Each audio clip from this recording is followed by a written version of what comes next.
In the summer of 2019, I made a video where I looked at the beloved Nations of the World song from Animaniacs. In it, I pointed out what the song got right, what it got wrong when listing the countries of the world, at least the ones at the time the song came out in the mid-1990s. And while some people thought I was taking it too seriously for a kid's show tune, which, I mean, yeah, that's my job, the video ended up becoming one of the most popular videos I've ever had. Making the video, though, I learned a few things. Thing number one. Since I can't sing, I decided to just speak the lyrics in the same rhythm of the song. Despite that, people instead thought I was badly singing anyway, and there's even a funny meme video about it. Let it be known that if I was actually singing it, it would sound a lot worse. But seriously though, the meme video was funny, so I linked it in the description. The other thing I learned was that despite having a musical friend of mine recreate the basic melody of the song, that, along with my lyrical talking, was apparently close enough to the original to trigger a copyright claim. Regardless, when I learned that an episode from the second season of the Animaniacs reboot had another geography song, I knew that I would still have to make a video on it anyway. To make it even more special, this song is supposed to be the nations of the world from the 19th century. So with this video, just like the last one, I'll be seeing what countries they included, if those were real countries at the time, and what did they leave out. In addition, I'll also be talking about the visual map they used because, oh boy, are there some problems with that. Unfortunately though, I won't bother using the simplified melody from the song again, so you'll just have to put up with my bad lyrical talking again. But remember, I obviously don't mind if you still enjoyed the song anyway. It's fun, and I only make these videos because I'm an obsessive geography nerd and people for some reason enjoy watching me get nitpicky over maps. But before we get into the song itself, here's a word about this video's sponsor, Ground News. With both history and current events, there is always a bias or desire for sensationalism somewhere, and it can be very frustrating. Before you know it, there's an echo chamber.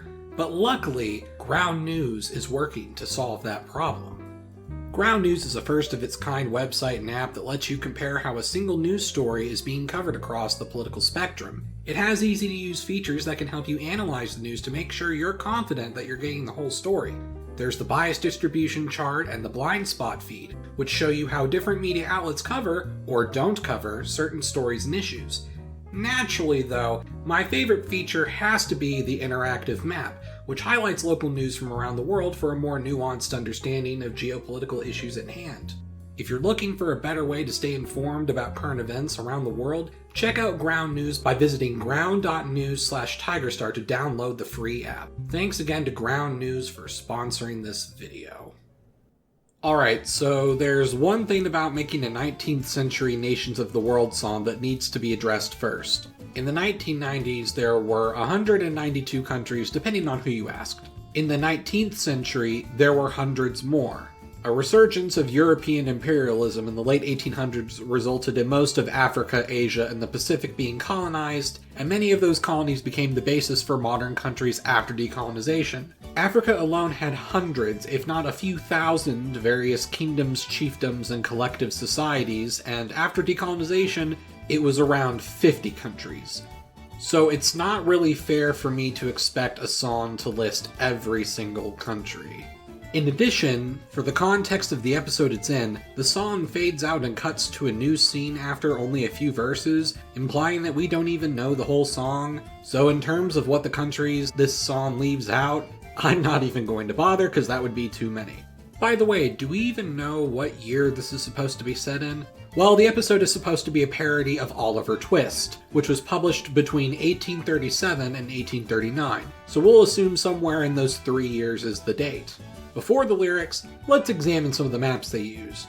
Now, I know I shouldn't expect an animation team to have perfectly accurate maps for a cartoon. Animation is already a grueling process as it is. But admittedly, these maps were worse than in the original song. For the world map, despite the song being about 19th century nations, most of the world has modern borders on it. And then there's what they did to Europe. Like, you have to do at least a little better than this.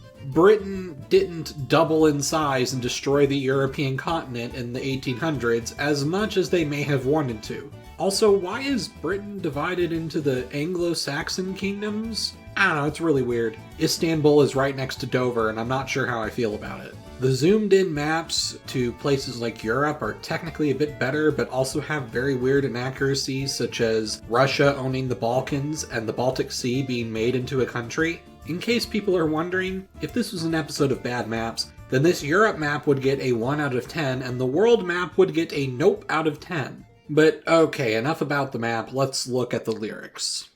Great Britain and Prussia, the Empire of Russia, to Sicily, Sulu, Siam, the Papal State Zululand, Persian Empire, and Jollof, Kabu, and Bhutan. Now, to start, I actually like that they've actually gotten several nations from multiple continents here. This song could have easily have been Eurocentric or Western-centric, but they've actually mentioned several normally overlooked nations from Africa and Asia. All of these are real and accurate nations for the time as well. Although I must point out that when Yako says Prussia, he points to parts of Germany that are specifically not Prussia. Also, why does that own Benelux? I don't get it. Anyway, moving on. Ashanti and Turo, Punjab and Bunyoro, the Holy Roman Empire is gone. Dahomey, Bukhara, Selangor, Bambara, the Ottomans, Parma, Angola. Okay, so these are all accurate like before. So, moving on. There's Brunswick, Bavaria, Central America, Schleswig and Saxe-Coburg, Gotha, Archduchy of Austria, next Queen Victoria, goodbye the Empire Maratha. Okay, so not sure what the next Queen Victoria is supposed to be, especially when they already mentioned Great Britain, but whatever. I have to admit, I'm surprised they mentioned multiple tiny German states too. Yeah, this time they're actually being really accurate. Continuing. China's Empire of Qin, Bhutan calls Nobu king, the lovely free city of Bremen, the Afghani Emirate, Aden Protectorate, that's what they used to call Yemen. Weird that they repeated Bhutan a second time. Although we are now at the first error of the song, and really it's kind of a technical one. The Aden Protectorate did not exist yet at this time, and in 1839 this area was called the Aden Settlement. But either way, it wasn't an independent country, but rather a part of the British Empire. But honestly, if this is the worst inaccuracy that this song has, then this song is in good shape.